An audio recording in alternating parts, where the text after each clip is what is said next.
പാതിരാത്രി എഴുന്നേറ്റ് നിസ്കരിക്കുന്നവരാരെന്നറിയോ? ഭർത്താവിന് നിന്നെ അറിയില്ല. നീ നിസ്കരിക്കുന്നത് ഭർത്താവിനറിയില്ല, നിന്റെ മക്കൾക്കറിയില്ല, നിന്റെ കൂടപ്പറപ്പിനറിയില്ല, നിന്റെ മാതാപിതാക്കൾക്കറിയില്ല, നിന്റെ നാട്ടുകാർക്കറിയില്ല. മോളെ, രാത്രിയിൽ എഴുന്നേറ്റ് നിസ്കരിക്കുന്ന ആരെങ്കിലുമുണ്ടോ?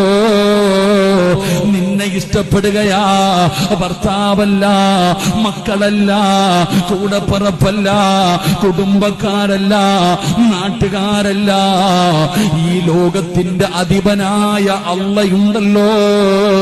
അള്ളാഹു ഒരു മനുഷ്യനെ ഇഷ്ടപ്പെട്ടാൽ അവന് നാലടയാളമുണ്ട്, അവന് നാലടയാളമുണ്ട്. അള്ള ഇഷ്ടപ്പെടുന്നവർക്ക് നാലടയാളമുണ്ട്. ആ നാലടയാളത്തിൽ ഒരു അടയാളം, അവൻ രാത്രിയിൽ എഴുന്നേറ്റ് നിസ്കരിക്കുമ്മ. രാത്രി എഴുന്നേറ്റ് നിസ്കരിക്കുന്ന ഒരു സ്വഭാവമുണ്ടോ? നിന്നെ അള്ള ഇഷ്ടപ്പെടുന്നുണ്ട്.